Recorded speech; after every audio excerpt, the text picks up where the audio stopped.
Vamos a tratar hoy es el modelo relacional, o sea, ustedes han estado trabajando con el modelo entidad-relación, haciendo ejercicios en la práctica, y ahora vamos a ver cómo se transforma ese modelo entidad-relación en un modelo relacional, ¿sí? Eh, de esta unidad también van a ser y muchos ejercicios. ¿Cuál fue el último práctico que han tratado? ¿Cuál fue la última práctica? ¿De qué tema? TP3. TP3. Bueno, ¿eso tampoco tienen dudas? No, profe. Bien.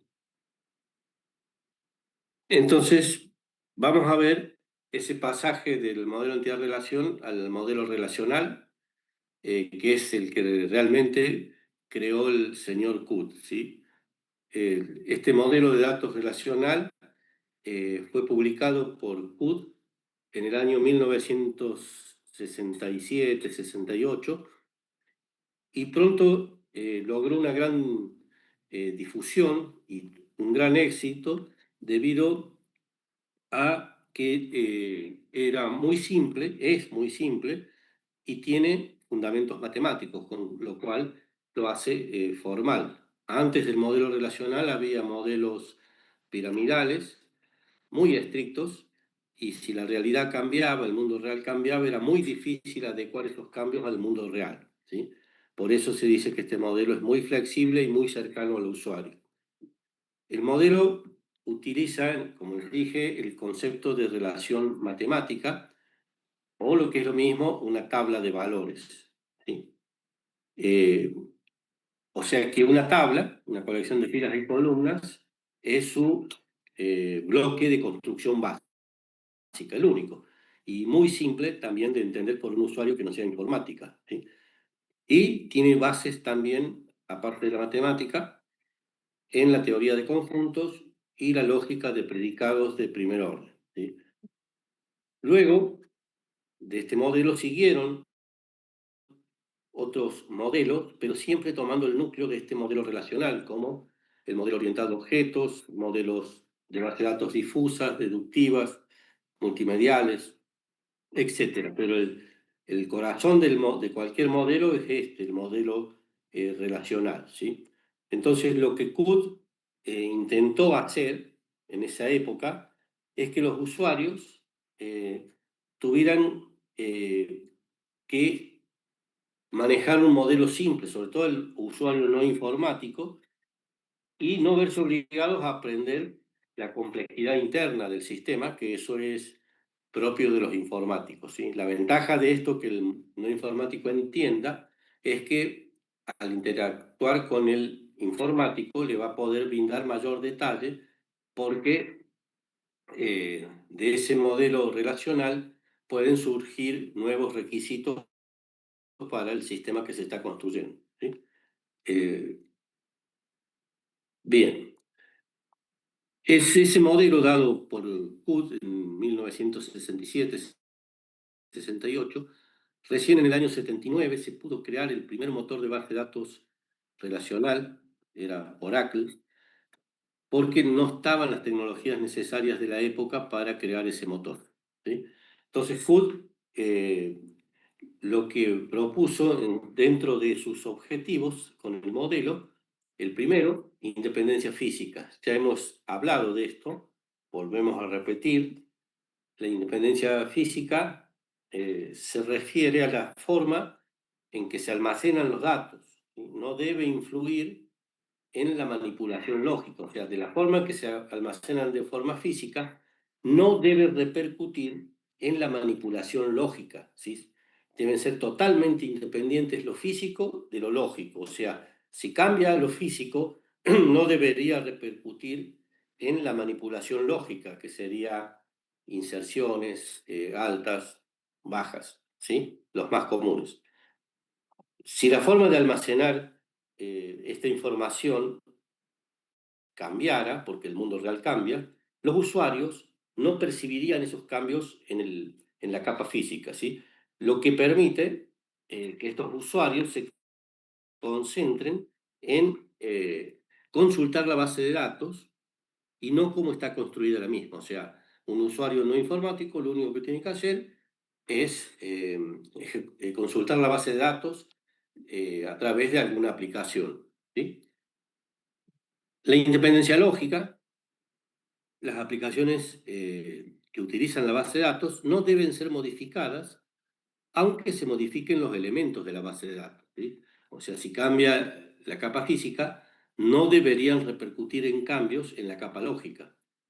Es decir, que las operaciones básicas de insertar, suprimir o modificar información no influyen en las vistas de los usuarios, debido a que esta independencia, el esquema externo de la base de datos, es independiente del modelo lógico. O sea, tengo la independencia de lo físico analógico, ¿sí?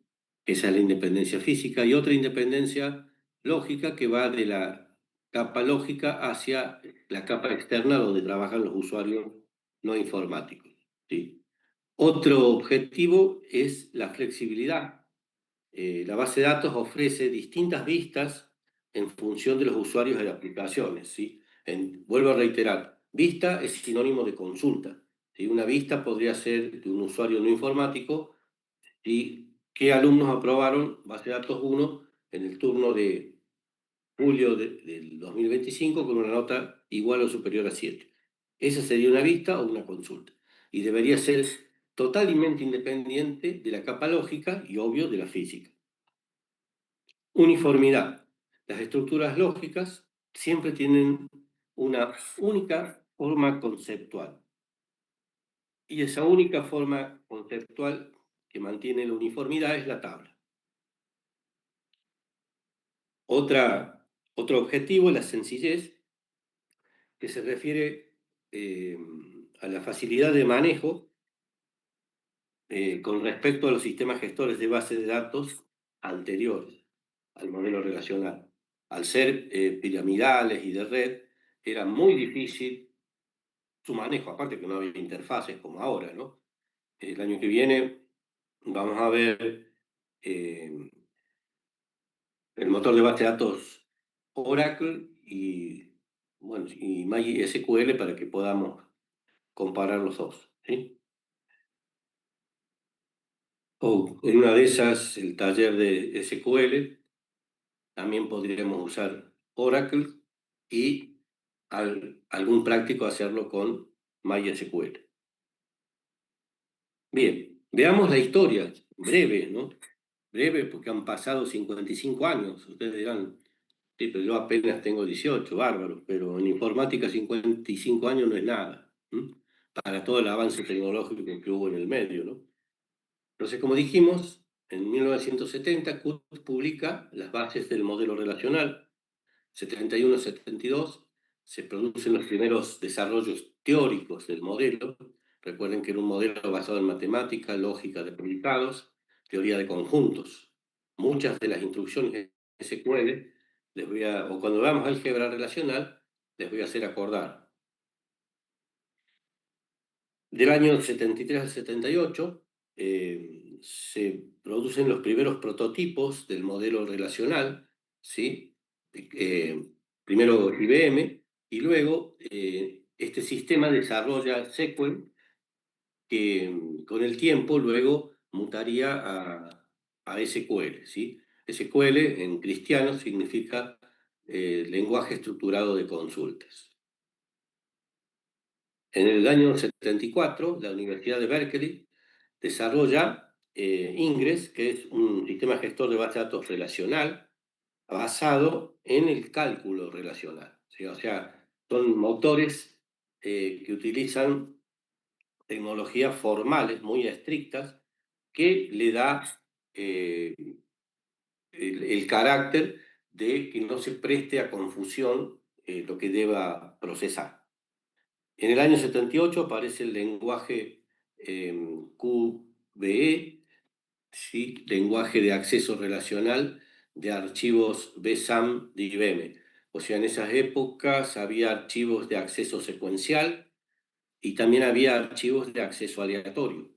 O sea, secuencial lee el primer registro y no para hasta el último. Y aleatorio, que podría leer un registro al inicio, al medio o al final. Y BSAN mezcla las dos técnicas. Se podía acceder de las dos formas, secuencial y aleatorio. En el 79, como les dije, aparece Oracle, que fue el primer sistema gestor de base de datos comercial relacional e implementa el SQL. En esas épocas se empieza a trabajar con el sistema 36, sistema 38,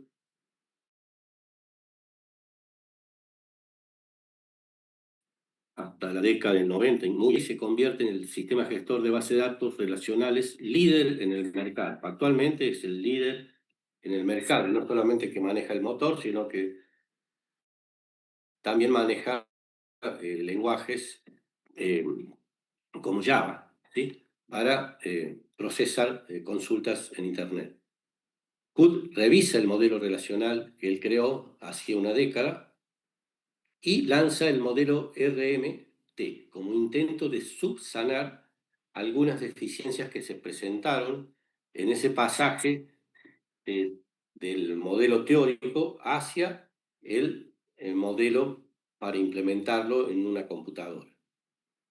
Bueno, siempre un prototipo, cuando se realiza el prototipo y cuando luego se empieza a construir a escala, a gran escala, pueden aparecer problemas que no fueron contemplados en su momento. En el 81 aparece Informix, que es un sistema gestor de base de datos relacional de IBM, y utilizaba como sistema operativo Unix, ¿sí? Unix, el núcleo de este sistema operativo, dio lugar a todos los sistemas operativos que vinieron después, ¿no? Como ser Linux. En el 83 aparece DB2, también de IBM, que es un sistema gestor de base de datos relacional. En el 84 aparece la base de datos Sybase, que llegó a ser la segunda más popular luego de Oracle. En el 86 se normaliza el SQL, institutos que se dedican a medir calidad y a normalizarlo para que el SQL pueda ser usado en cualquier equipo, ¿sí? SQL ANSI. ANSI es la que se encarga de estandarizar, entre otras cosas, este lenguaje, ¿sí?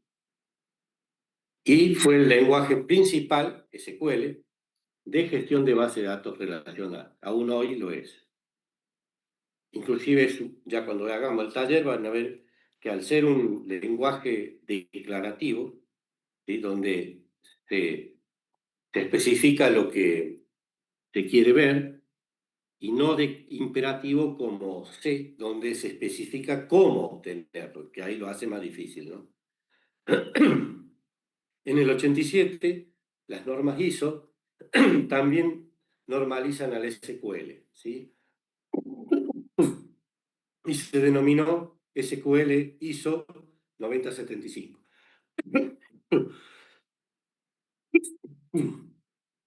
En el 88, la versión 6 de Oracle incorpora el lenguaje procedural PL-SQL, o sea, el lenguaje procedural de SQL, donde se incorporan estructuras como for, next, if, while, repeat, ¿sí? Lo que le da mayor potencia. En el 89 ISO revisa el estándar y publica el estándar SQL Addendum, o sea, constantemente el lenguaje es sometido a revisiones para mejorarlo y adecuarlo a las nuevas tecnologías. Microsoft y Sybase desarrollan el SQL Server, fíjense en el año, ¿no? 89, para el sistema operativo OS2 de Microsoft e IBM. Durante esos años, Sybase y SQL Server fueron el mismo producto. En el 90 aparece la versión 2 del modelo relacional, realizada también por Hood, y la propuesta de Michael Stonebraker para añadir al modelo relacional capacidades de orientación a objetos. Acá el modelo pegó un salto muy grande, ¿no? No sé si ustedes ya están programando con orientación a objetos, pero se pueden adecuar mediante los objetos se puede diseñar la parte estática y dinámica de un objeto en un sistema. En el 92 se publica el estándar de SQL 92, el más usado. En el 95, Darwin y Date fue otro precursor de los sistemas gestores de base de datos y modelo relacional, en el que se animan a interpretar el modelo relacional desde una perspectiva de objeto. Aparece el modelo objeto relacional, que esto lo vamos a tratar el año que viene, aparece MySQL, en una base de datos relacional de código abierto con licencia GNU, que se hace muy popular entre los desarrolladores de páginas web. Fíjense los años y ya hablamos de desarrollos de base de datos en páginas web. O sea, es algo que ustedes deberían saber, han pasado ya, Dios mío, 30 años. En el 96, ANSI normaliza el lenguaje procedimental de SQL y lo llama SQL-PCM, que permite técnicas propias de los lenguajes de programación estructurada para realizar los aplicativos. También aparece el sistema gestor de base de datos abierto Postgre como remodelación de la antigua Ingress, utilizando una forma nativa del lenguaje SQL. ISO también en el 99 publica el estándar, que este fue muy famoso, el de SQL 99. En el 2003 ISO publica el estándar 2003. Y luego en 2006-2008, SQL 2006 y 2008 revisados y ampliados. Como tarea, que les puede llegar a sumar puntos en el parcial, les dejo para ustedes, y a través de Internet, un trabajo de informe sobre los avances que hubo del 2009 hasta el 2025. Plazo de entrega del trabajo, 30 de octubre, o fines de octubre, ¿sí? No sé qué fecha cae, 30 de octubre, pero tienen plazo hasta ahí para entregarlo y ya ver cuántos puntos sumamos en el parcial. 30 de octubre, 31 de octubre, cae viernes. Así Profe, que ¿podría repetir la consigna para el trabajo? hacer un informe, yo hasta ahora les fui contando desde el año 70 al 2020, hasta el 2008. Ustedes deberán hacerme un informe con los avances de los sistemas gestores de base de datos desde el 2009 hasta la actualidad. O sea, completen la historia. Profe, ¿y en formato físico o por correo tendríamos que No, mandar? no, me lo hacen en formato digital, ¿sí? Profe, disculpe, ¿hay que hacer una diapositiva así como usted? No, ya un informe, empiezan a narrar, ponen títulos, subtítulos para que se entienda y la narrativa. ¿Mm? Más fácil, ¿no? Hacerla de un apunte teórico, hacer las diapositivas es más difícil, pero no le estoy pidiendo nada del otro mundo, ¿no? Bien. Entonces ya entramos ahora a los conceptos del modelo relacional. Eh, se presenta como un contenedor, ese contenedor se llama base de datos, ¿y qué contiene? Tablas con atributos, y todas las tablas deben estar relacionadas a través de un atributo en común. ¿Sí? Una relación o tabla, porque Qt al tratarse de un modelo matemático lo llamaba relación, ¿sí? Conjunto de filas y columnas, que lo más popular es llamarlo tabla, ¿sí? Una tabla informática se diferencia de la tabla matemática. ¿En qué? ¿Alguien se anima? Suma un punto. Como dijo profe, Hemos ven. ¿En qué se diferencia una tabla matemática, que también tiene filas y columnas, de una tabla informática, que también tiene filas y columnas? la informática puede contener datos más, no sé si para específicos, pero por ejemplo, en este caso, el nombre del alumno, el teléfono, la dirección, datos no únicamente numéricos. No necesariamente, porque en Excel yo te puedo poner también las cabeceras de las columnas, pero hay una gran diferencia en las filas que va a contener la tabla informática respecto de la matemática. Hay una propiedad que se llama identidad de entidades, que nosotros la vimos como una clave, que después la vamos a tratar esa propiedad, pero yo les expliqué lo que garantizaba esa propiedad de identidad de entidades. Unicidad. Unicidad. ¿Sí? Las filas matemáticas pueden tener filas repetidas, pero las filas informáticas a través de la clave primaria me va a garantizar que todas las filas sean distintas. ¿Usted es Aguirre el que contestó? Sí, profe. Bueno, si no tenía un punto, ahora la profe Vero les va a anotar. O sea, claro, ¿no? Esta suma de puntos es para el parcial teórico, ¿no? Sí, profe. Entonces, una relación, que es lo que le estoy mostrando acá, puede verse como una tabla de valores donde cada fila representa una colección de valores relacionadas. Si fuera una tabla, bueno, es una tabla de estudiantes, cada fila representa un estudiante. Y acá se les vale aclarar el concepto de abstracción. Un estudiante es un ser humano en la vida real, pero en el modelo relacional hago una abstracción y cada estudiante es una fila. ¿Sí? Ahí tienen un ejemplo de lo que es una abstracción en informática. ¿Mm? En el modelo relacional, cada fila representa un hecho que normalmente se corresponde con una entidad del mundo real, en este caso, la entidad estudiante, y cada fila es un hecho que registra los datos de ese estudiante del mundo real. El nombre de la tabla, estudiante, y el nombre de los atributos o columnas ayudan a interpretar el significado de los valores que están en cada fila. Por ejemplo, el estudiante, cuyo nombre es Benjamín Baeza, que tiene un número de seguridad social que es un teléfono particular, y vive en la calle. O sea, yo a partir del esquema de la tabla, que es el nombre y los atributos, puedo contar el hecho de lo que almacena. ¿Sí? Si la tabla está bien diseñada, no habrá un problema en interpretar ese significado de la tabla. Si se interpreta el significado de la tabla, quiere decir que la tabla es rica en semántica, o sea, que tiene un significado del mundo real.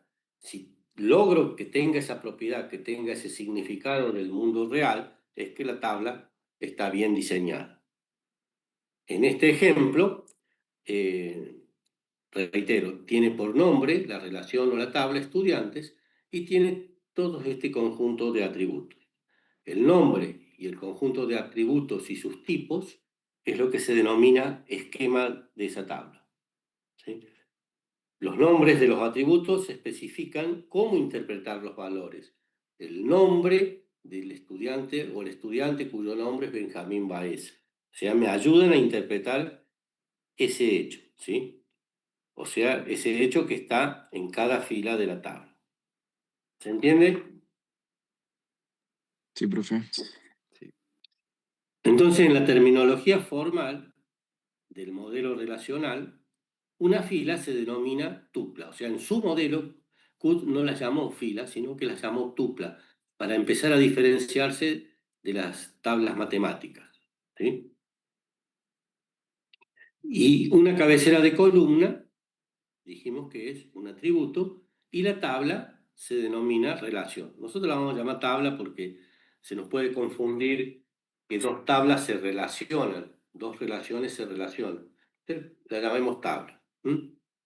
Pero Q la llamó la tabla relación porque estaba con una fuerte base matemática.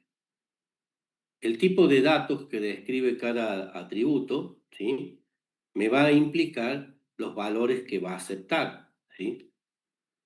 Y esto ya es una restricción. Si yo pongo en el promedio de tipo real, significa que tiene la restricción de que no va a aceptar letras, ¿sí? O sea, cada tipo me define el dominio. Y en matemáticas, el dominio de una función, y igual a f de x, son los valores posibles que puede asumir y. ¿Sí? Y acá, la definición del dominio o del tipo del atributo define los valores posibles que pueda tener ese atributo.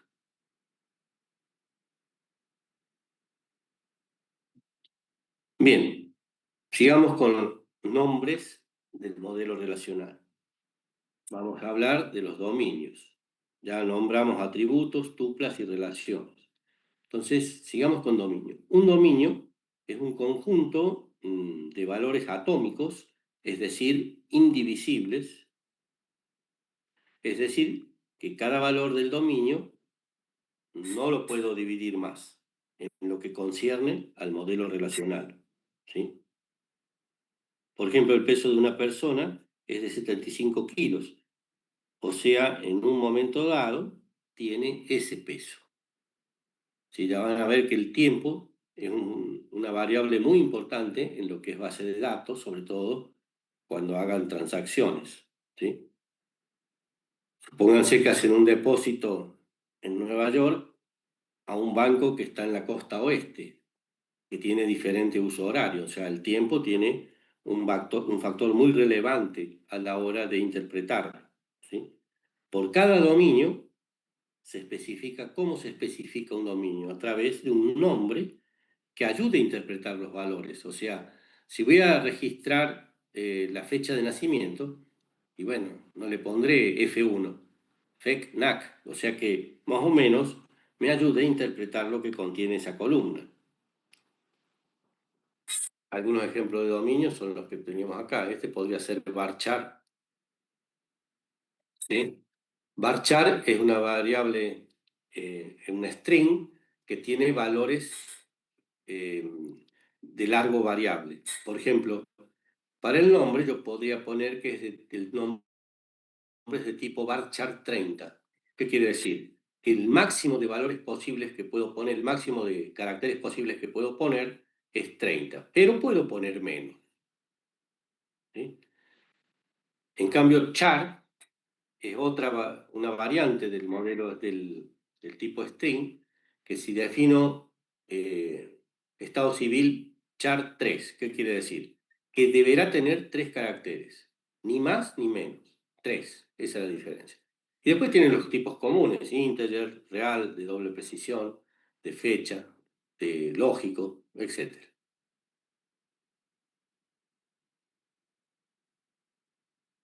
Bien, el promedio de notas eh, sería de tipo real, ¿sí? Bien. ¿Alguna pregunta hasta acá? Por ahora no, profe. ¿Queda claro lo que es el dominio? Sí, profe. Sería como que los dominios ayudan a definir correctamente, va, se definen correctamente para evitar errores, ¿no? Y que los datos sean consistentes. Y que los datos se ajusten a la realidad. Si me pones la fecha de nacimiento, obviamente que el tipo será date. Y ese atributo, fecha de nacimiento, va a aceptar fechas y fechas válidas encima, ¿sí? Te ayudan a que el modelo gane en semántica, que sea uniforme. ¿Mm? Claro, claro, se entiende. Bien. También debe especificarse un tipo de datos o formato por cada dominio. Por ejemplo, si se puede declarar el tipo de datos de las edades del estudiante como entero, pero me puedo ayudar de una cláusula del SQL que se denomina check.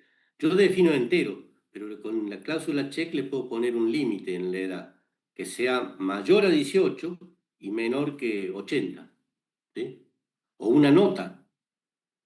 La nota la defino como entero, por ejemplo, o integer. Y le aclaro en la cláusula check que esa nota no puede ser inferior a 0 ni mayor a 10. Entonces, declaro el dominio entero, ¿sí? Que eso lo va a hacer cumplir el motor de datos, el de base de datos. Al declarar un atributo entero, ¿quién se va a encargar de controlar que no ingresen una letra? Y el motor de la base de datos reconoce lo que es un integer y ante el ingreso de una letra lo va a rechazar. Pero ¿cómo hago para que el motor gane en semántica sobre el atributo nota? O sea, que sea entero, que me controle que ingresen números, no más. Pero ¿cómo hago para que controle que no sea menor a 0 ni mayor a 10? Entonces, para que adquiera esa semántica, ese significado, le introduzco código de programación que controle casualmente la nota a través de una cláusula check. Siempre vamos a tratar de modelar con los controles del motor de base de datos. Y cuando no nos alcance, por ejemplo en el caso de la nota, introducimos código de programación sobre la tabla, ¿no? O sea que los programas que impacten en la tabla no necesitan controlar que una nota sea menor a 0 o que no sea mayor a 10. Porque si lo hiciera el programa, ¿cuántos programas va a haber que impacten sobre unas notas de exámenes? Mucho. Y si llega a cambiar la realidad, voy a tener que corregir cada programa. En cambio, si esa cláusula, la check que controla la nota, que no sea menor a 0 ni mayor a 10, la pongo en el atributo nota, ya me independizo de los programas. Y si hay que hacer un cambio, lo hago una sola vez y en la tabla. ¿Se dan cuenta la diferencia y la ventaja que tiene, ¿no? Sí, profe. Sí, profe. Se ahorra mucho. Bien. Otra definición que deben hacer, por ejemplo, si ponen peso de una persona. Claro, en el atributo peso van a poner 75,2, 40, 55. ¿Pero qué? ¿Está en kilos, en gramos, en toneladas? Inclusive hay medidas extranjeras también con respecto al peso, ¿sí? O kilómetro, también podría ser milla. Entonces, también es muy correcto definir la unidad de medida cuando haga falta, ¿sí? ¿Se Se puede entiende? personalizar, digamos, la unidad de medida. Claro, la unidad de medida te va a ayudar a interpretar la información. Estamos hablando del peso de una persona en kilos, ¿sí? Y el formato, por ejemplo, una fecha la pueden definir año, mes, día, mes, año, ¿sí? Para presentarla ante el usuario. Eso es en cuanto al formato. Y ayudan a interpretar los valores. ¿Se entienden cómo está conformado un dominio? Fíjense, tiene 4 ítems: nombre, tipo de datos, formato y unidad de medida. Sí, Sí, profe. se entiende, profe. Bueno, vamos a definir el esquema de relación. Hasta ahora les dije un esquema de relación o un esquema de una tabla. El esquema es el nombre de la tabla y el conjunto de atributos con sus tipos. Ese es el esquema. Pero la tabla también tiene un contenido. Si habláramos de estudiantes, cada fila representarían a cada uno de ustedes. La tabla tiene el esquema y el contenido, ¿sí? Un esquema de relación R, la vamos a llamar R, está conformada por atributos. Atributo 1, atributo 2, hasta el atributo n. ¿Y qué es el dominio? El dominio sería el tipo de cada atributo, que lo llamo A sub i. O sea, cada atributo va a tener un tipo de dominio.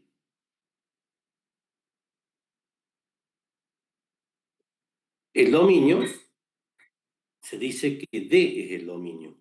¿De quién? Del atributo, de cada uno de los atributos de la tabla.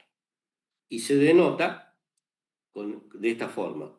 DOM de A sub I. Significa el dominio de un atributo. Un esquema de relación sirve para describir una relación donde R es el nombre de la relación y A son los atributos que componen a esa relación. El grado de una relación es el número de atributos que tiene el esquema. Por ejemplo, en esta tabla, el grado sería 1, 2, 3, 4, 5, 6, 7, 8. Una relación estudiante de grado 8. ¿Se entiende lo que es el grado? Sí, Acá sería está otra la cantidad de forma. columnas, Yo básicamente, ¿no? no, profe, no entendí. Sí, la cantidad de columnas. Otra forma de definirlo en este esquema de relación es donde defino el dominio del atributo nombre que va a tener un valor.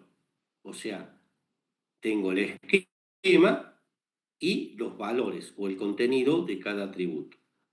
Y por cada fila lo mismo, ¿sí? Defino el dominio del atributo y el valor que le asigne tiene que ser coherente con el dominio o el tipo que le fue declarado. ¿Mm? Otra forma de especificarla la tabla estudiante. Acá estaría un poquito más completa porque le estoy definiendo el dominio, ¿sí? Acá están los nombres nomás.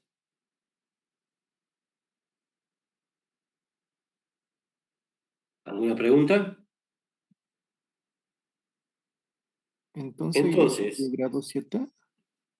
fuerte. ¿Sí, señor?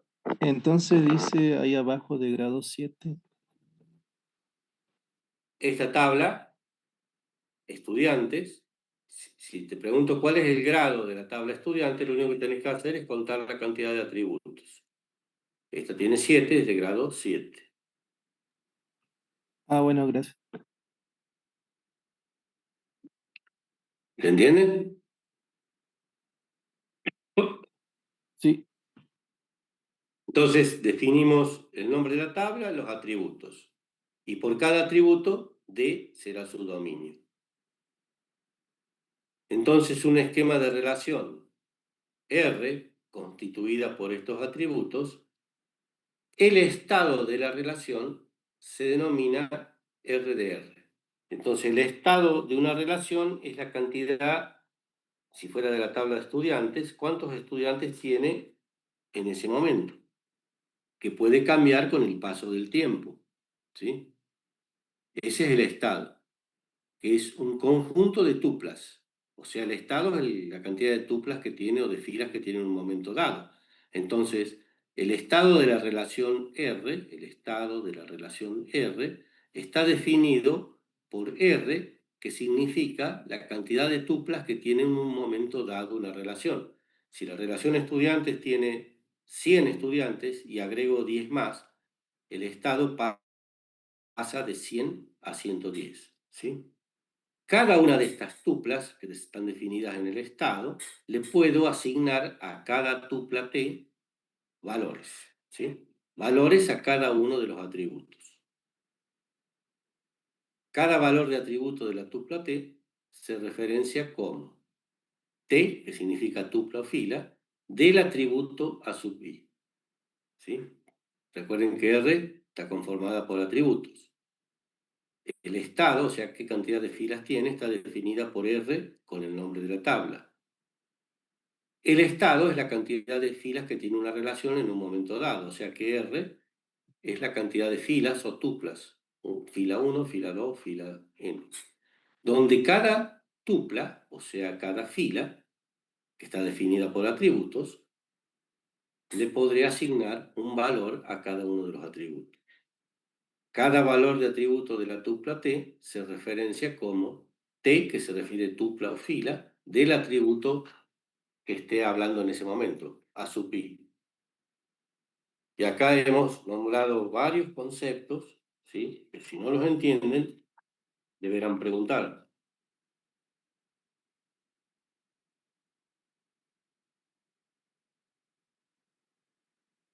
¿Podemos continuar? Entonces, fíjense que es una forma de representación casi algebraica, ¿no? Una relación, o sea, hablamos del estado, R era el estado de una relación, cuántas filas tienen, es una relación matemática de grado n, o sea, cuántos atributos tiene, sobre los dominios de A sub n, o sea, cuántos atributos tiene y qué dominio tiene cada uno de sus atributos, ¿sí? Por ejemplo, si yo les defino la nota de un examen como integer y además le agrego la cláusula que la nota no puede ser inferior a 0 ni mayor a 10. ¿Cuáles son los valores posibles para ese atributo nota? Del 1 al 10. Del 0 al 10, ¿sí? ¿Se entiende? Sí, profe. Está claro, está 9. bien acotadito. ¿Qué? 9, profe. Son valores del 0 al 10. Del 1 al 10 tenés 10 valores. Y con el 0, 11. 11, sí. Pasa que 0 no se usa. Y espero no usarlo nunca, ¿no? Uno está más acostumbrado del 1 al 10. Bueno. Entonces, en la nota tengo 11 valores posibles. Si les digo el atributo apellido, ¿cuántos valores posibles tengo? De la A a la Z. ¿Eh? De la A a la Fuerte. Z. A a la Z. No, no. Cuando te digo si tengo el atributo apellido, ¿cuántos valores posibles tengo? Y empecé a contar. Rodríguez, Pérez, Infinito, González. N. Sí, N. Sí, son todos los valores posibles que puede tener. ¿Sí? Al igual que, qué sé yo, la dirección. Un montón de valores. ¿Sí? Entonces, el estado de la relación R va a ser un subconjunto. ¿Por qué subconjunto? Porque si vimos que el apellido tiene casi infinitos valores, en la relación estudiantes no tendrá los infinitos valores del apellido, porque si tengo 40 alumnos, tengo 40 apellidos, o algunos estarán repetidos, posibles. Si tengo 100 alumnos, tendré 100 apellidos. ¿Se entiende? 100 apellidos o menos si hay apellidos repetidos. O sea que ahí, Entonces, profe, el dominio va a quedar determinado por el número de filas que yo tenga. O sea, no. El dominio, o sea, en cada fila tenés atributos. ¿Sí? Por ejemplo, tenés estudiante, en cada fila del estudiante me vas a tener que poner la libreta, el apellido, el nombre, la dirección. Y la nota, ponele. La nota ya sabemos que tiene un valor finito que va del 0 al 10. Pero en el apellido tenés una infinidad de valores posibles para ese apellido. Está bien, el alumno se llama González. Si tenés 100 estudiantes, vas a tener 100 apellidos o menos si es que existen apellidos repetidos. ¿Sí? Si tenés la fecha de nacimiento, bueno, ahí ya se acota más, porque la fecha de nacimiento, si es bisiesto, serán 360 valores posibles. Y si no es bisiesto, 365. ¿Mm? Pero en cada atributo, el dominio son los valores posibles. Lo que pasa es que hay atributos que tienen una infinidad de valores posibles en el caso del apellido. Hay otros atributos donde están bien acotados los valores posibles. ¿Sí? Entonces, el estado de una relación es un subconjunto. ¿Por qué?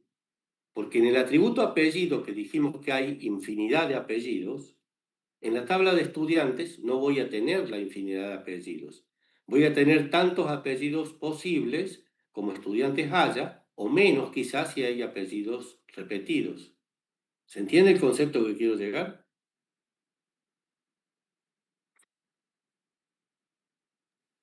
Chicos, Sí, profe. entonces ahí es como que de la infinidad de apellidos que puede haber, solamente los reduce a los que están presentes en la tabla. a los que están Sería presentes como, en la tabla. Exacto. claro. Ese es el Ah, concepto. Por eso digo que el estado de una relación, por ejemplo, estudiante, se va a referir a los estudiantes que están en la tabla. ¿Sí? Y eso va a ser un subconjunto del dominio de apellidos. ¿Por qué subconjunto? Porque en la tabla no tengo todos los apellidos posibles, pero en el dominio de apellidos están todos. O sea, en la tabla de estudiantes va a tomar aquellos apellidos que le corresponda a cada estudiante, pero no voy a tener una infinidad de apellidos, todos los apellidos posibles, ni tampoco todos los domicilios posibles. ¿Sí? Perdón, domicilios posibles o mail posibles, que puede ser este.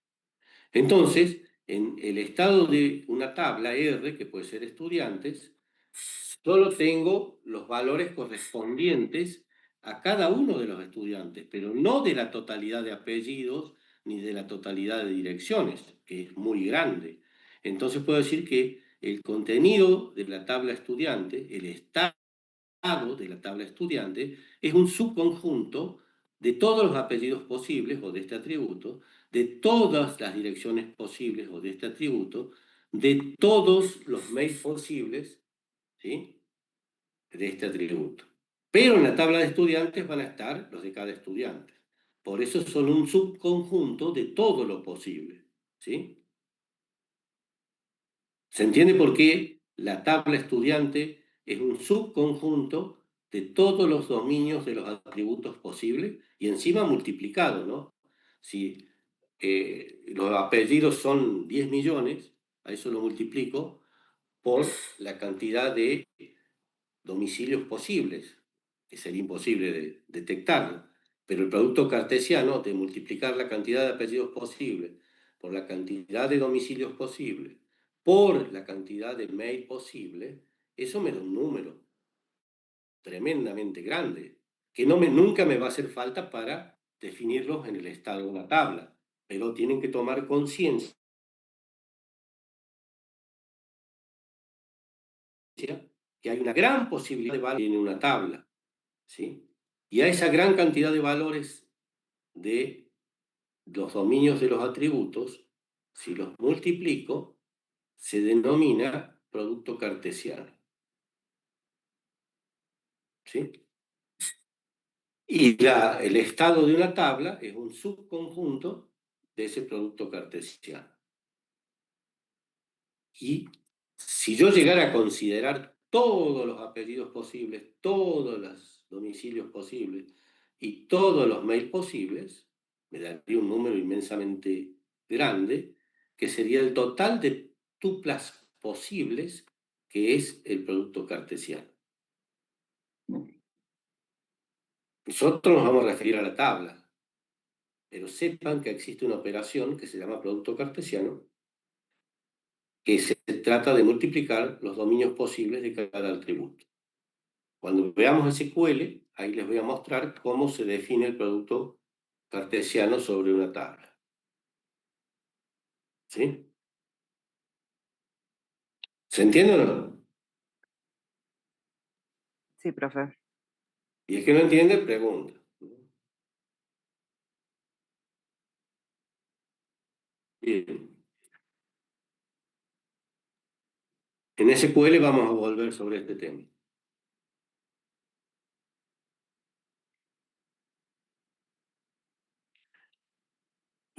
El estado actual de una relación tiene mucho que ver con la cantidad de filas que les venía diciendo, ¿sí?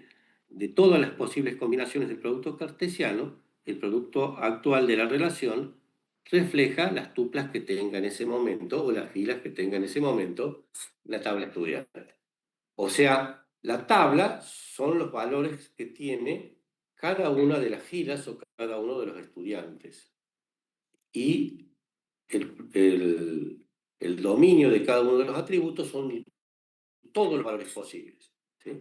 Sería el universo de posibilidades de valores que puede asumir la tabla, que es muy grande. ¿Sí? Después vamos a ver alguna aplicación del producto cartesiano. Veamos algunas características de los estudiantes en esta tabla de ejemplo. Vamos a distinguir las siguientes características, ¿sí? Veamos, están con valores distintos y tienen los mismos atributos, pero las dos están con 5 filas, pero tienen valores distintos, ¿sí? Analicemos ahora en base a la diapositiva lo siguiente. El orden de las tuplas, o sea, de cada una de las filas, en una relación, no alteraría la información si lo cambio, ¿sí? O sea, a Benjamín Baeza lo puedo poner al último y a Bárbara primero. A Carla la pongo acá y a Carlos lo pongo en el lugar de Carla. Si yo cambio el orden de las filas, la información sigue siendo la misma. ¿Por qué? Porque la información de Carla no va a cambiar. La información de Bárbara, por más que le haya cambiado de lugar y le haya puesto primera, sigue siendo la misma. ¿Sí? ¿Se entiende eso? Esa propiedad. Que en una tabla el orden de las filas no cambia la información que contiene la tabla. ¿Sí? Sí, a través de un índice le puedo dar un orden, pero el contenido de una tabla, por más que cambie de lugar las filas, seguirá siendo lo mismo. Al igual que el orden de las columnas, ¿sí?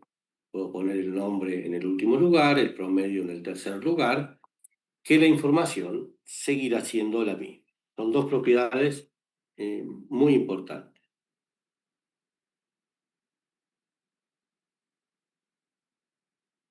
¿Preguntas? Lo importante es que no se asignen un dato de una fila a otra, ¿no?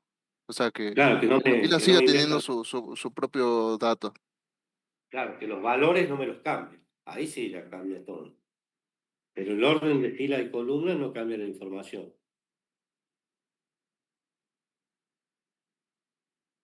¿Está bien? ¿Alguna pregunta? No, se entiende. Bueno. Bien, el orden de los valores dentro de una tupla y definición alternativa de la relación. Fíjense acá. En un nivel lógico, el orden de los atributos, acá tenemos la tupla, ¿sí? Que es igual al nombre, coma, y el valor. El atributo de seguridad social y su valor. El teléfono y su valor, nulo en este caso. Entonces estamos definiendo la tupla por medio de un conjunto de pares ordenados que está dado por el nombre del atributo y el valor que tiene ese atributo. ¿Sí?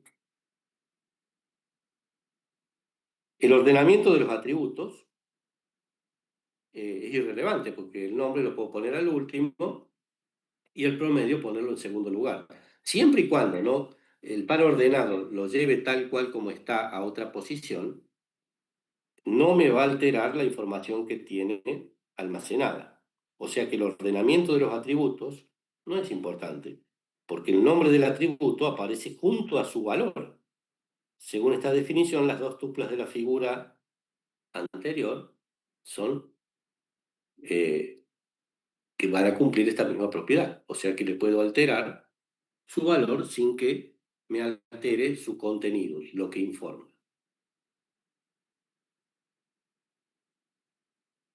Fíjense que estas dos tuplas del ejemplo, donde están definidas con su atributo y su valor, son tuplas idénticas, porque el orden de los atributos y los valores no forman parte de la definición de la relación. Al no formar parte de la definición de la relación, yo puedo cambiar ese ordenamiento de filas y columnas sin alterar la información dada.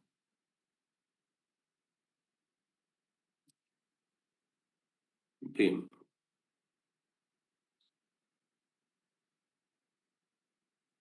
Esto tiene que quedar bien clarito, ¿no?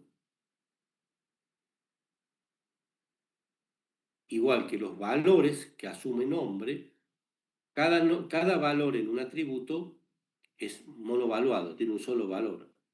¿Sí? Pasa que acá el nombre está formado por el nombre y el apellido, pero se está refiriendo a una persona, por lo tanto es monovaluar.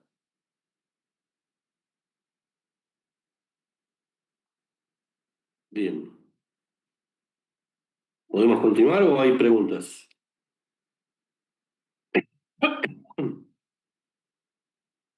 Veamos la notación del modelo relacional.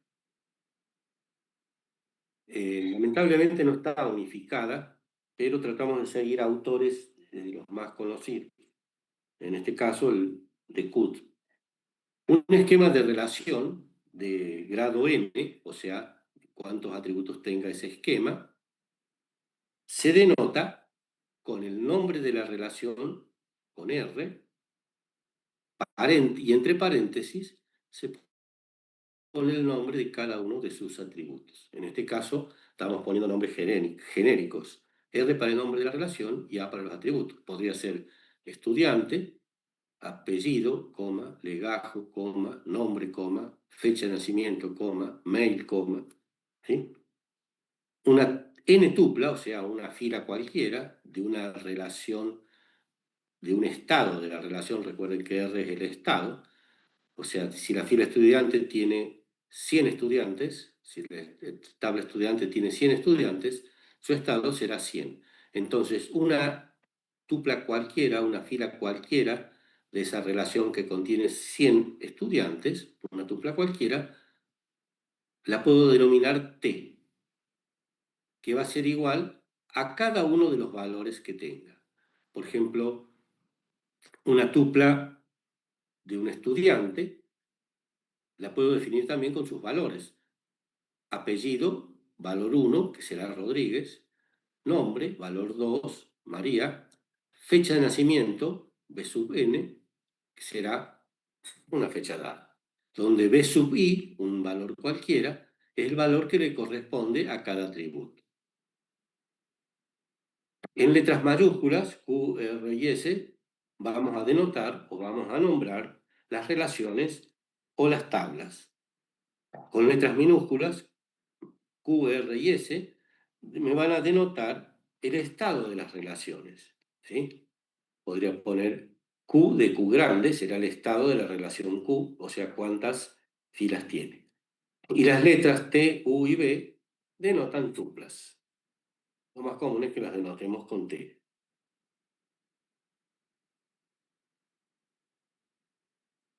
Creo que en 5, hago el ejemplo del estudiante. ¿Ven?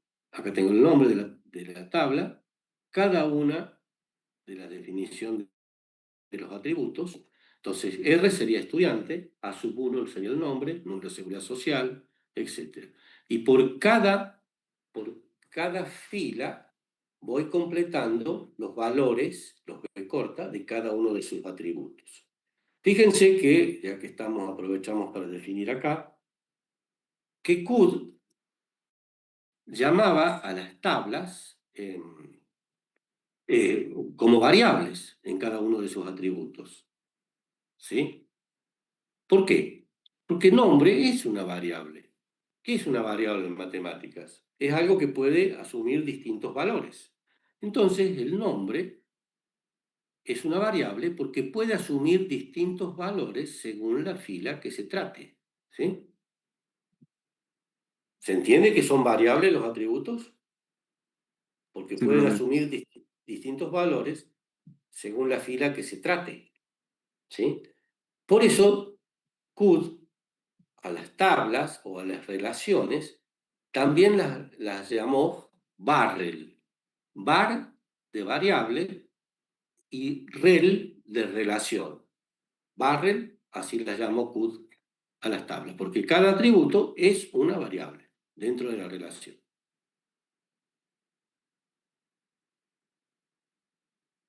¿Se entendieron o no? Sí, profe, se entendió. Sí, profe. Bueno, continuamos. Bueno, eso ya lo vimos. Acá están los restricciones de dominio. Ya les dije, si yo un atributo lo defino numérico, no puedo ingresar una letra, o sea, tiene una restricción. ¿Cuál es la restricción? Que no puedo ingresar nada más que números. ¿sí? Por eso hablamos de restricciones de dominio. Estas restricciones de dominio especifican que el valor de cada atributo debe ser un valor atómico, o sea, indivisible, o sea, monovaluado.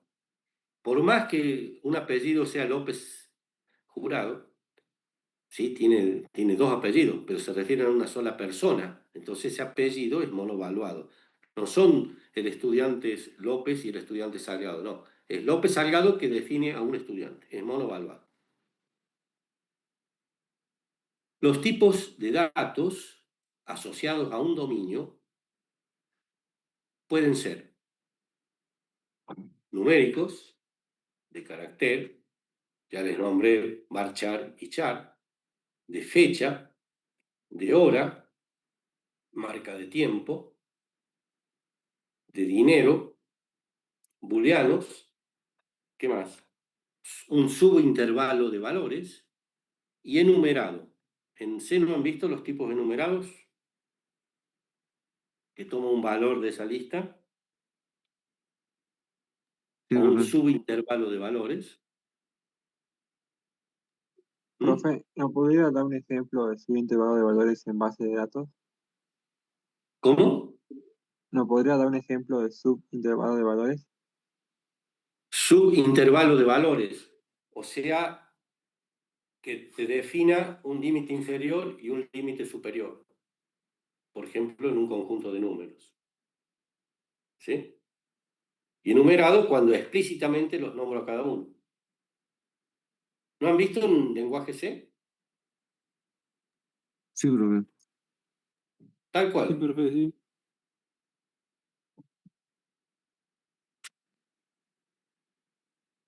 Bien. Inclusive, en las fechas también se puede poner la zona horaria, ¿sí? En la hora, el antemeridiano, ¿sí? Me maneja los usos horarios, las palabras. Una relación no puede tener dos tuplas que tengan los mismos valores en sus atributos, ¿sí? ¿Por qué? Porque para eso existe la clave primaria. Una superclave garantiza unicidad en los valores que asuma esa superclave. Por ejemplo, una clave primaria que tenga dos atributos o tres atributos combinados, ¿sí? Lo más común es que veamos claves primarias con un solo atributo, pero hay casos en que pueden tener dos atributos, sobre todo cuando rompen la relación NN, ¿sí? La superclave va a garantizar unicidad, pero puede tener atributos redundantes. En una de esas no hacía falta tener tantos atributos, ¿sí? Y eso me va a traer problemas de consistencia. Y la clave garantiza unicidad sin atributos redundantes. Ya esto lo vamos a reiterar de nuevo, no quiero confundir ahora. Cuando veamos la forma normal de voice could, ahí vamos a ver que una clave puede tener más de un atributo y que me puede causar problemas si no las defino bien, ¿sí? Va a haber atributos redundantes, pero si los trato como me indica en la forma de voice could, no habrá problemas. Pero por ahora sepan que la superclave es una clave primaria que tiene más de un atributo y si tiene dos atributos actúan en forma combinada. Por ejemplo, el profesor de legajo 37 enseña la materia 1. Entonces la clave combinada sería 371, ¿sí? Por el 37 del valor del legajo y el 1 del valor del código de la materia. No sé si acá creo que puse un ejemplo, ya lo vamos a analizar. Restricciones de clave y sobrenulos. Un esquema de relación puede tener más de una clave. En tal caso, cada una de ellas se denomina clave candidata. Este es el ejemplo que les di la clase pasada. Sobre la tabla estudiante, yo puedo tener la libreta que garantiza unicidad, el documento que garantiza unicidad y el quill que garantiza unicidad. Entonces, las tres son claves candidatas a ser clave primaria. Hablando con el director del departamento de alumnos, me dice, mira, para nosotros es más fácil manejar el número de libreta. Perfecto. La clave candidata libreta se transforma en clave primaria. Y la clave candidata documento se transforma en clave única y la clave candidata quill se transforma en clave única. ¿Sí?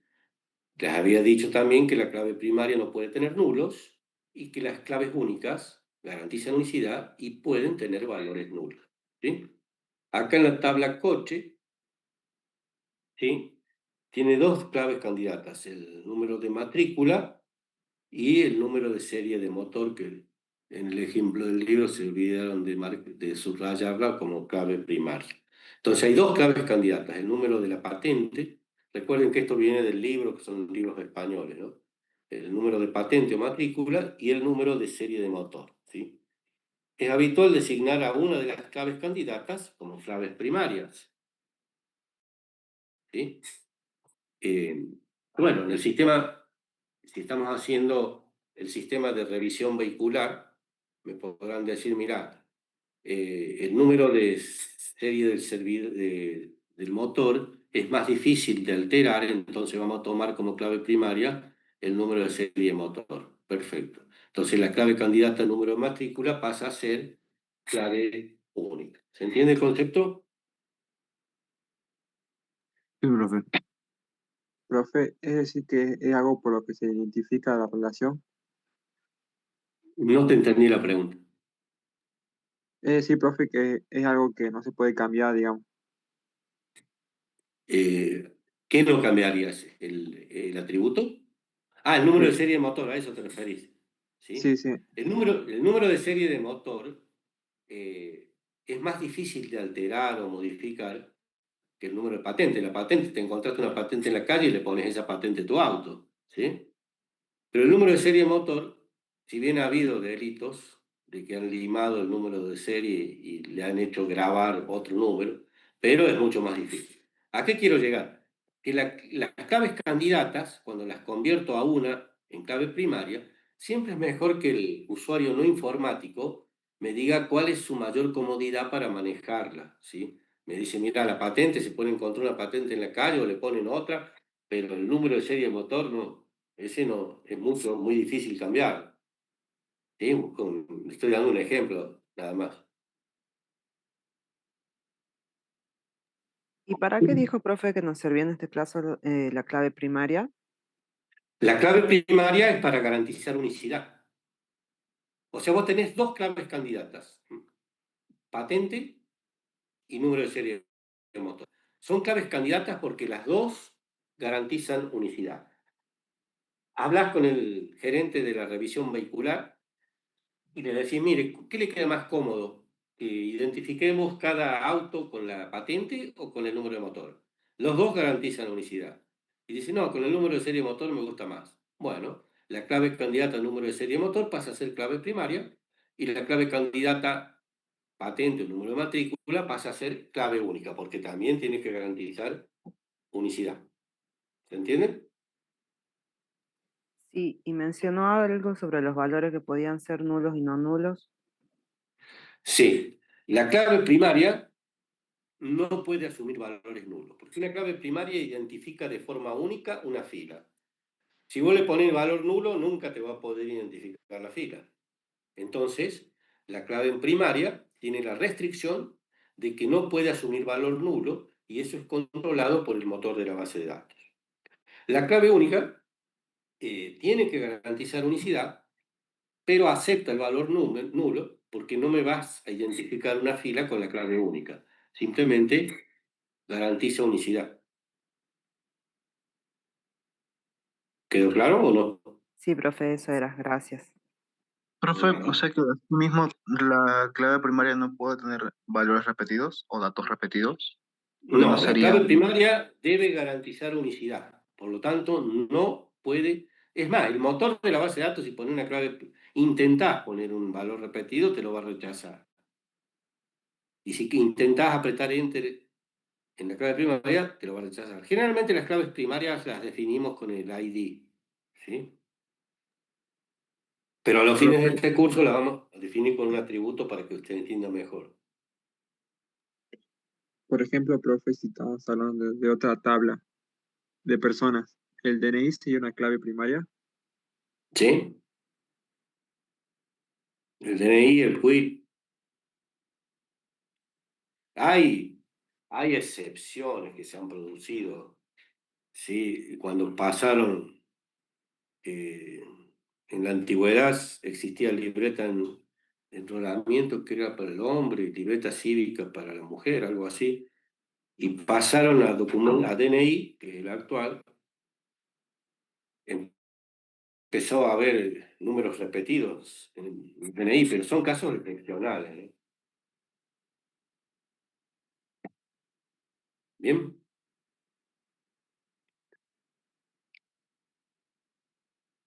¿Tiene alguna pregunta de lo anterior? Bueno, una base de datos relacional contiene muchas relaciones, o sea, en una base de datos hay muchas tablas, y en estas las filas o tuplas están relacionadas de diferentes formas o maneras. Esquema de la base de datos. Si el esquema de una tabla son el conjunto de atributos, el esquema de una base de datos será el conjunto de tablas o el esquema de relaciones. El esquema de base de datos es un conjunto S de esquema de relaciones, o sea, el esquema S de la base de datos va a estar dada por el esquema de cada una de las relaciones que contiene. El estado de una base de datos es el conjunto de estado de cada una de sus relaciones. O sea, si esta tiene 4 filas, esta 7 y esta 10.000.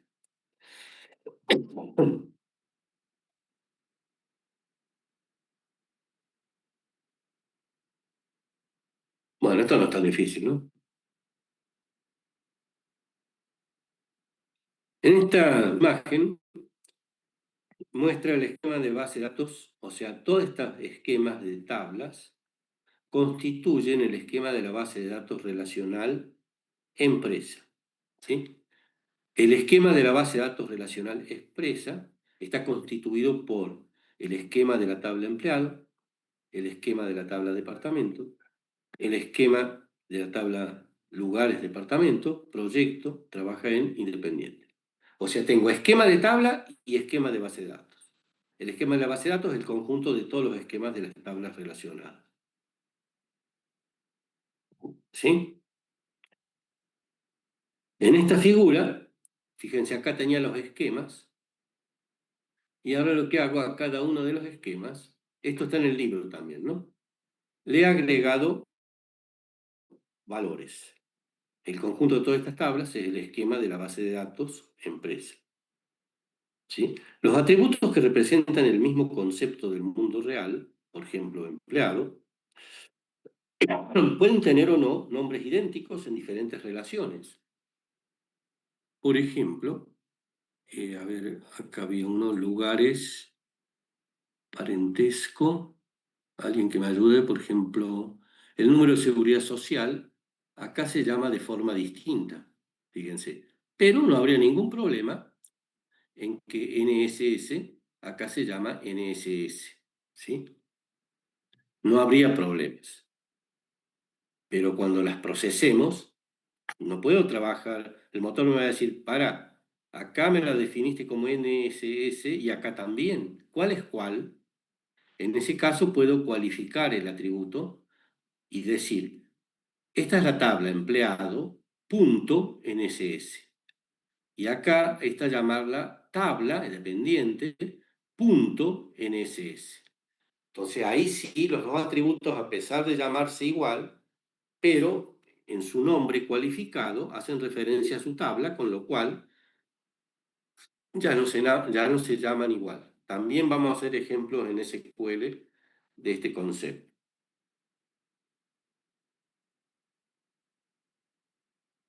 Bien.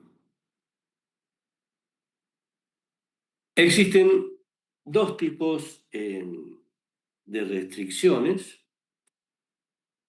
que son muy importantes en el modelo relacional. Esta ya se las nombré, integridad de entidades. Ningún valor de clave primaria puede ser nulo. Hay otra que se llama integridad referencial, que se da en una relación uno a muchos. Un profesor dicta una o muchas materias y una materia es dictada por un profesor. Para poder relacionar la tabla profesor con materia, la clave primaria de profesor se copia en materia. Y ahí quedan relacionadas por el atributo en común. Ya les voy a mostrar un ejemplo, creo que en la próxima diapositiva. Y la integridad referencial, ¿qué dice? Que la clave foránea apunta o refiere a la clave primaria. Y la clave primaria tiene referencia en la clave foránea. Eso se llama integridad referencial. Si yo borro un profesor que está dictando materias, estoy alterando la integridad referencial, porque esas materias las dejé sin profesor. A eso se refiere. Ya vamos a ver cómo se arregla. Hay tres formas de arreglar eso. Prohibiéndolo, o bien decir, bueno, te borro el profesor, pero te borro las materias, estoy perdiendo información. O bien, si el profesor se jubiló, en cada una de las claves foráneas de materia, le pongo el valor nulo. Con lo tal, yo puedo averiguar qué materia le faltan profesores si tiene una clave foránea nula. Son las tres formas en que lo puedo hacer. Ya lo vamos a ver de nuevo. Y la clave externa o foránea permite una definición más formal del concepto de integridad referencial. ¿Por qué? Como les dije, la clave foránea tiene que apuntar a la clave primaria. ¿Sí? Si yo estoy dando de alta una materia que dicta un profesor, en la clave foránea deberé especificar una clave primaria que exista. Si no, no me va a dejar dar del alta de esa materia. Y cuando...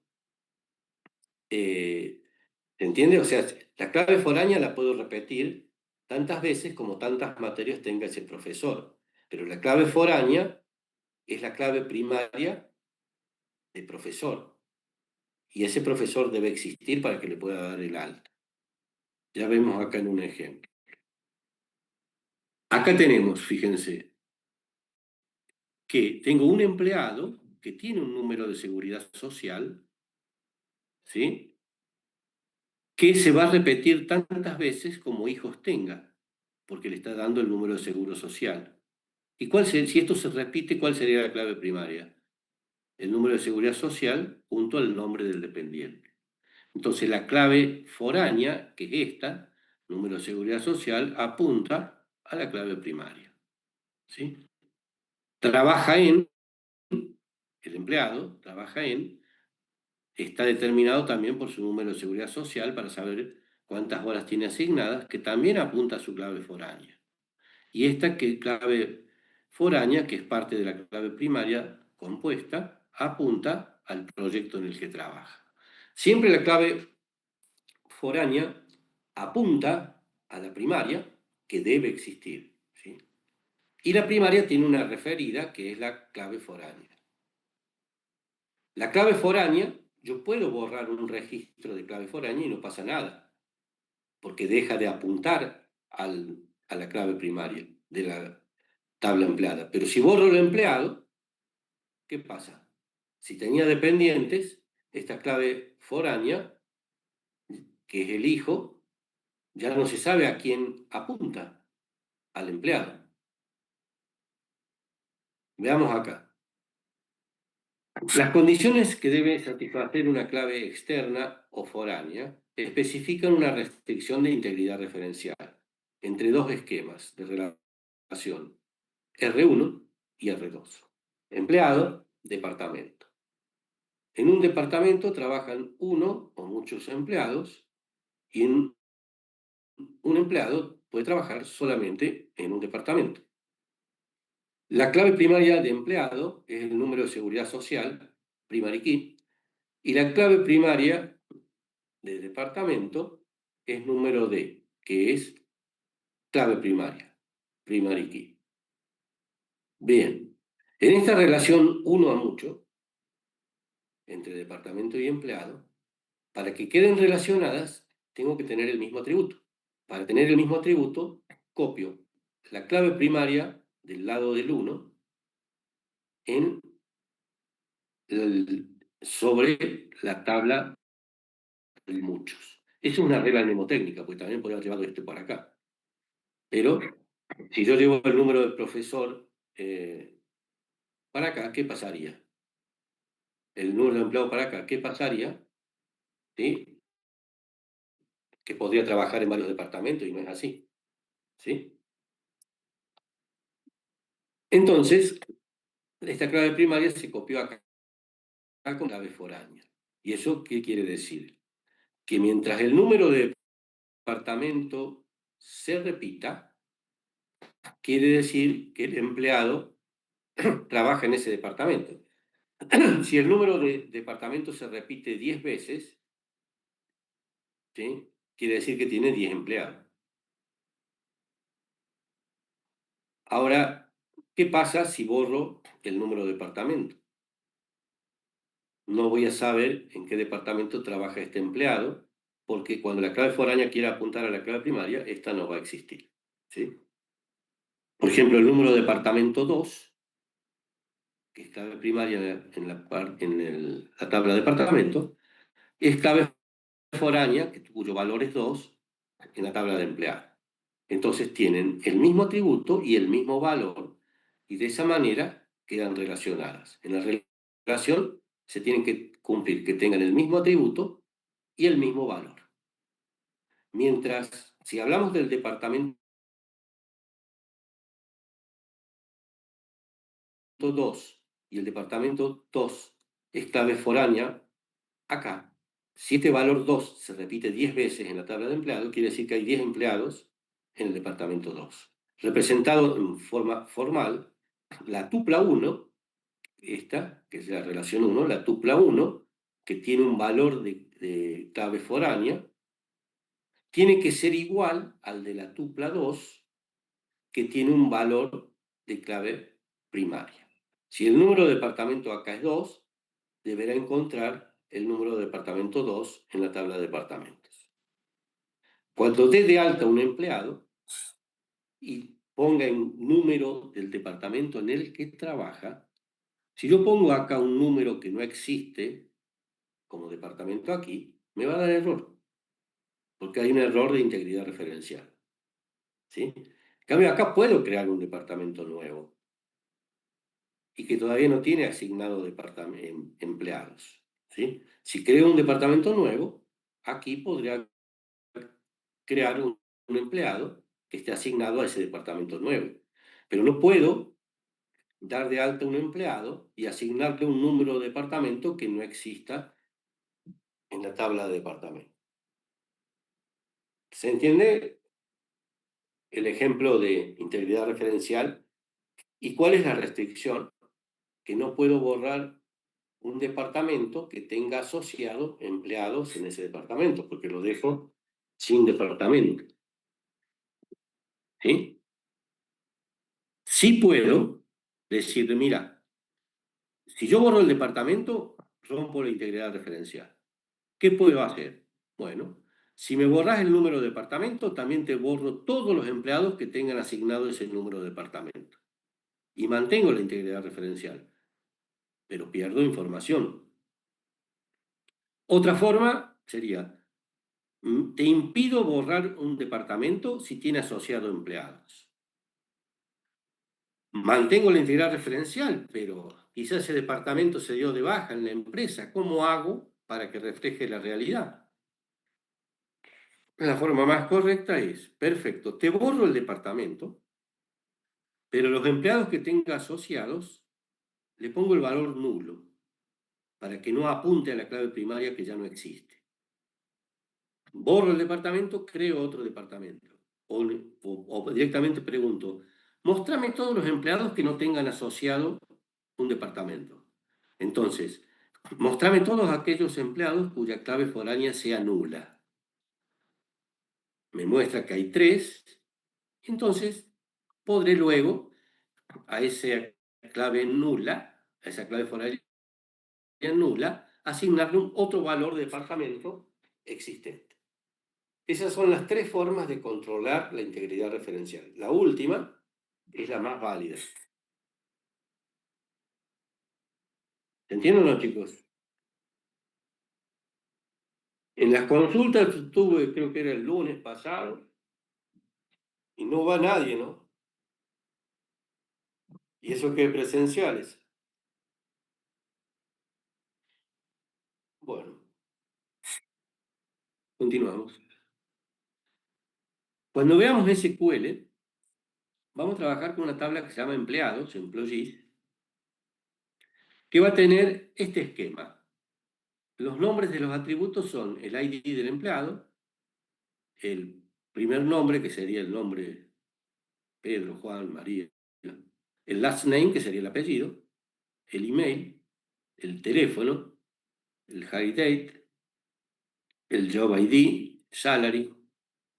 Y acá tenemos si es nulo o no nulo. Entonces, en el ID del empleado es no nulo, no puedo ingresar valor nulo, en el apellido tampoco, en el email tampoco. Y acá defino que el ID del empleado es un numérico de 6. El primer nombre del empleado es un varchar de 20, o sea que puedo meter 20 caracteres o menos. El apellido es un varchar de 25. ¿Sí? Acá la fecha es de tipo date. Esta tabla es una tabla muy especial, ahora les muestro por qué. Otro atributo que tiene, fíjense, tengo el ID del empleado con todos sus datos y también tengo el ID del jefe. ¿Sí?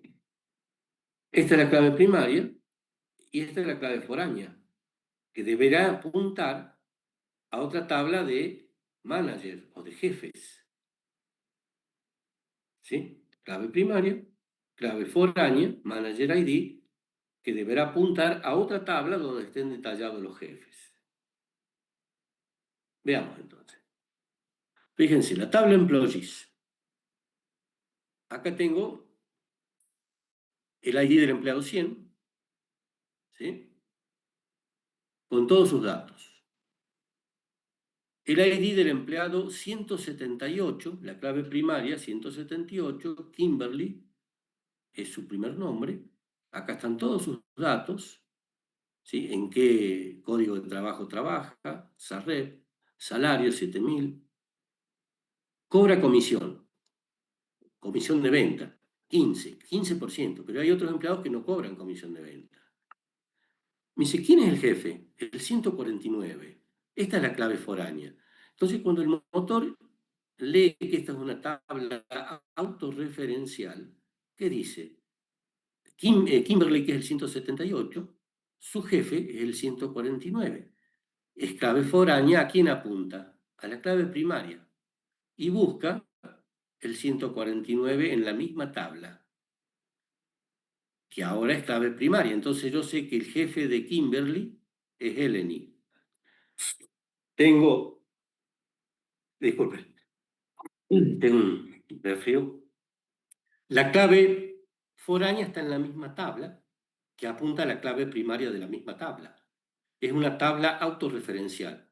Reitero, Kimberly tiene clave primaria 178, tengo todas las datos de Kimberly, llego a la clave foránea, que es el Manager ID, y en vez de apuntar a otra tabla, la clave primaria de otra tabla, sobre la misma tabla, busca el código 149, la clave primaria, que es Eleni. Entonces, en la misma tabla tengo el empleado Kimberly, cuyo jefe es el 149, que es Eleni.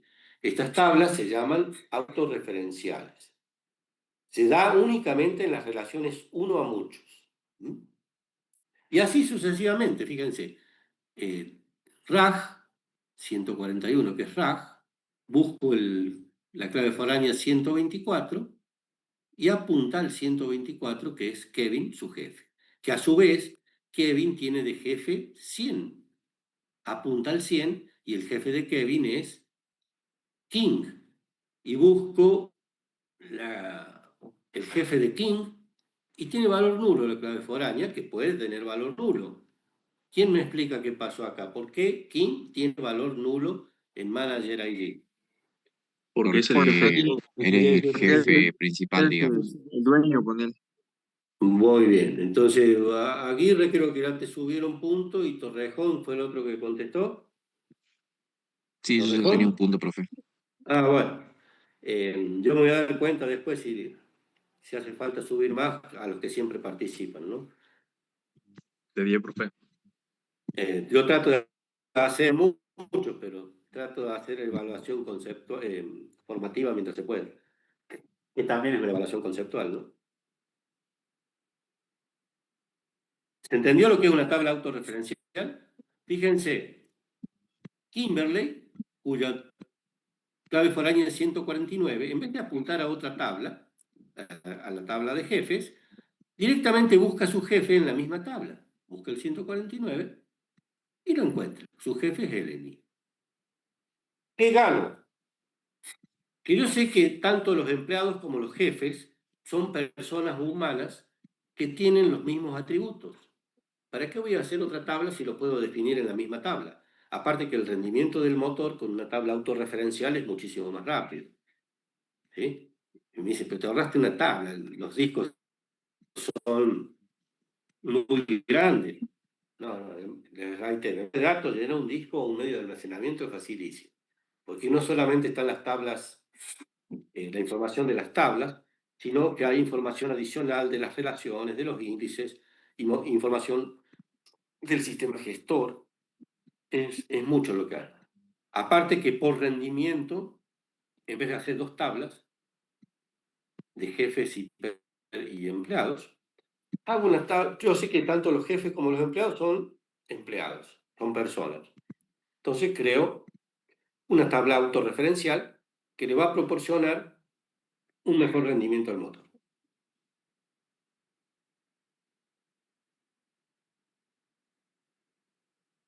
¿Podemos continuar? Sí, profe. Sí, Sí, sí. profe. Traten después de responderlos, vayan respondiendo los cuestionarios, ¿no? Reitero, están dados los horarios de consulta. Restricciones de integridad. Semánticas. Le dan significado a la relación. Un profesor dicta una o muchas materias y una materia es dictada por un profesor. Le está dando un significado. Es más, hasta le podría poner una restricción. Un profesor no puede dictar más de 3 materias. ¿Sí? Por eso hablamos de semántica. Las restricciones de integridad no incluyen una amplia clase de restricciones generales que se denominan restricciones de integridad semántica. El significado, el motor me va a hacer cumplir la restricción de integridad referencial. O sea, mientras el profesor tenga asociada su clave foránea en la tabla de materia, le puedo meter 10 materias, 12, 15 materias. El motor lo que controla es que por cada clave primaria exista su clave foránea y que la clave foránea siempre apunte a la clave primaria. Pero por medio de código de programación, yo puedo poner una restricción de integridad semántica, como por ejemplo que el profesor no dicte más de 3 materias. ¿Sí? Por ejemplo, acá les pongo otros ejemplos. El salario de un empleado no puede ser mayor al de su jefe. El motor, mientras vos metas el salario en forma numérica, no tiene problema. Pero si hago una programación por código, controlo que cuando ingreso el salario no sea superior al de su jefe, eso lo metí por código, no lo puede controlar el motor. Entonces le estoy agregando significado a a esa restricción de integridad semántica? A través de código. ¿Por qué? Porque empleado se relaciona con jefe, ¿sí? Y le estoy diciendo que cuando me ingrese el salario del empleado, controle en la relación de jefe que no sea mayor al salario del jefe, ¿sí? Las restricciones de integridad las hace cumplir el motor, que es clave primaria con foránea. Pero si le agrego significado, por ejemplo, que el salario del empleado no sea mayor al de jefe, es una restricción de integridad semántica que la deberé controlar con código de programación. Otro ejemplo. El número máximo de horas que un empleado puede trabajar en todos los... O sea, un empleado puede trabajar en uno o muchos proyectos, pero tiene horas asignadas en cada proyecto. Pero si sumo las horas en las que trabaja en cada proyecto, no podrá superar las 56 horas por semana en todos los proyectos. O sea, yo puedo asignar un empleado a cualquier proyecto y asignarle la cantidad de horas que está trabajando en ese proyecto. Esa relación de integridad referencial la controla el motor. Pero lo que no puede controlar el motor es que no pueda tener más de 56 horas en la sumatoria de horas en que trabaja en cada proyecto. Eso lo deberé introducir por código. Por eso se llama restricción de integridad semántica. ¿Está bien? Está bien, profe. Bien, estas restricciones de integridad semántica, ¿sí? Pueden especificarse y hacerse cumplir, como les dije, por medio de un código de programación, especificando las restricciones de propósito. Podría controlarlas con un procedimiento que se llaman triggers. Si un procedimiento se llama desde el programa principal call y el nombre del procedimiento. Pero los triggers o disparadores se disparan solos cuando se cumple un evento. Yo puedo declarar como evento el siguiente.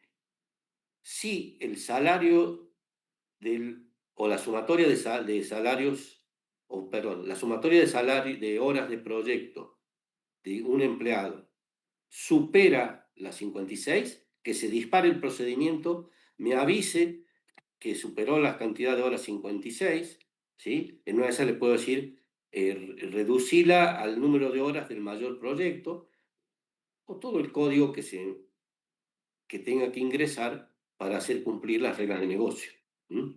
Lo puedo controlar con un procedimiento, ¿sí? Que esta restricción de integridad semántica, de que un empleado no supere las 56 horas en la sumatoria de todas las horas del proyecto, o sea, el motor controla la restricción de integridad, pero la semántica, que no supera las 56 horas, la debo controlar con código. Lo puedo hacer con un procedimiento disparador o trigger. Restricciones de estado. Los ejemplos o los tipos de restricción anteriores se denominan restricciones de estado porque definen restricciones que deben satisfacer un estado válido para la base de datos, ¿sí? O sea, para la base de datos sería válido que el empleado no trabaje más de 56 horas, que cumpla la regla de negocio. Son restricciones estáticas, ¿sí? Superó las 56 horas, lo rechazo. Pero hay otras restricciones que son de transición, que debo controlar qué pasa cuando pasa de un estado a otro, ¿sí? Por ejemplo, el salario de un empleado únicamente puede incrementarse si se le paga un adicional. O sea que pasó de un estado soltero a casado, ¿sí? O sea, pasó del estado soltero a casado, un estado válido, pero deberé controlar que no pase de estado soltero a viudo. Esa es una transición no válida. O sea, es una transición. Cuando pasa de un estado a otro, es una restricción dinámica, ¿sí? Y hay transiciones que no son válidas, por ejemplo, que pase de un estado soltero a viudo. Eso también se puede controlar en la base de datos.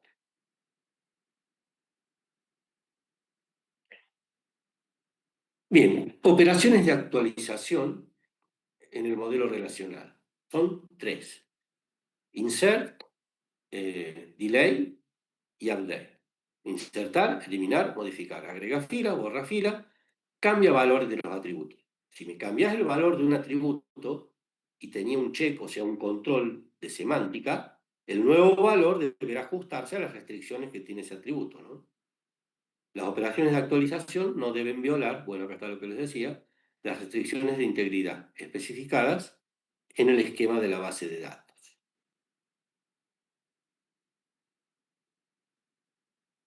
Vamos a hacer alguna otra aclaración.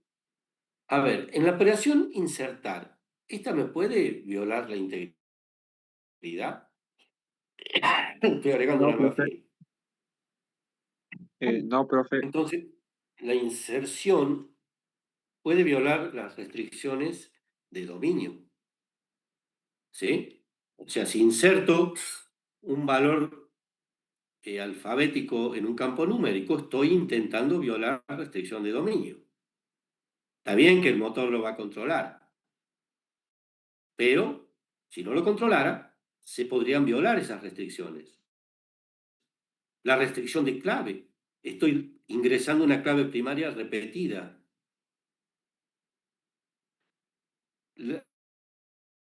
O sea, No se sería una puede. restricción de integridad de entidad. O sea, sí, podés violar. Nada más que el motor no te va a dejar, pero...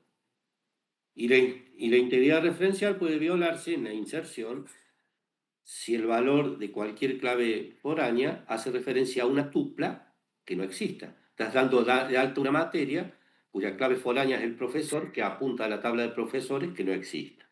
O sea, si una inserción viola una o más restricciones, la opción por defecto, ¿qué sería?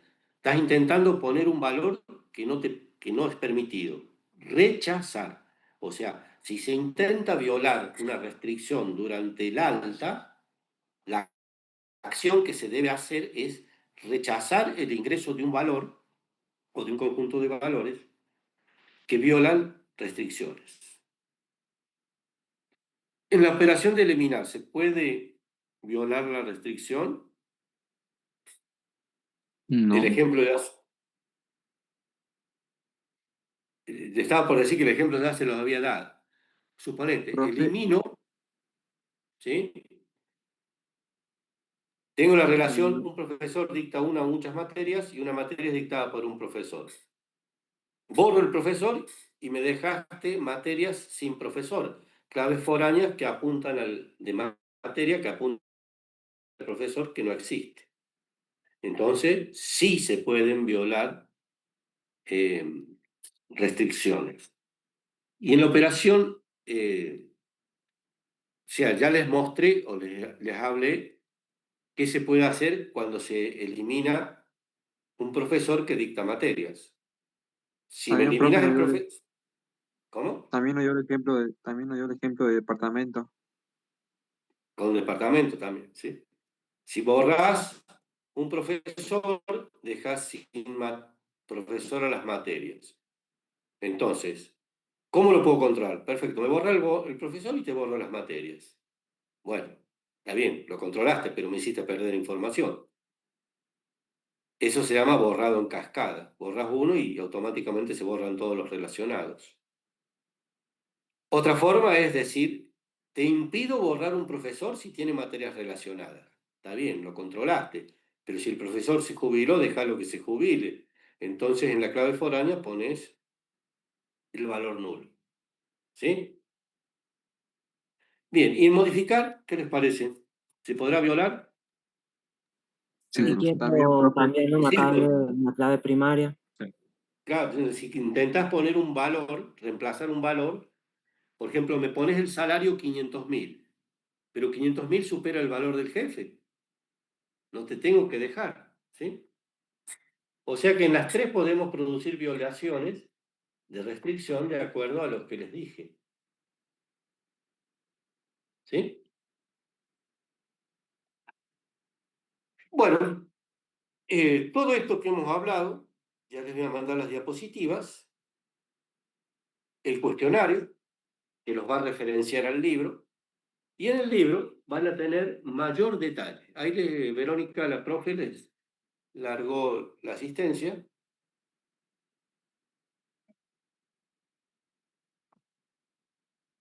Y reitero, ¿no? Los días lunes no viene nadie a la consulta. Está bien que yo me vengo acá al gabinete de la calle Gorriti, un gabinete céntrico de la facultad, me pongo a hacer otras cosas, pero también haciendo consultas en ese horario, ¿no?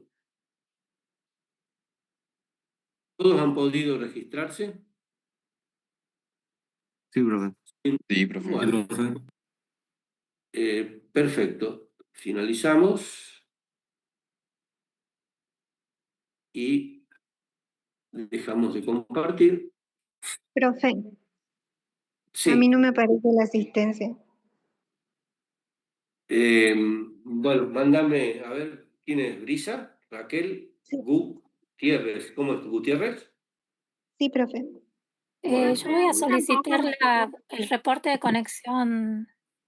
El reporte, bueno, perfecto. Con el reporte de conexión también, pero acordate de Brisa Gutiérrez por las dudas. Bueno, ¿hay alguna pregunta? Celeste Profe, Paz, buenas. bueno. Yo quiero hacer una consulta. Sí, lo escucho. ¿Querés dejar de grabar, Vero? Así no se hace tan grande. Recording stopped. Sí, pregunte, señor. ¿Cómo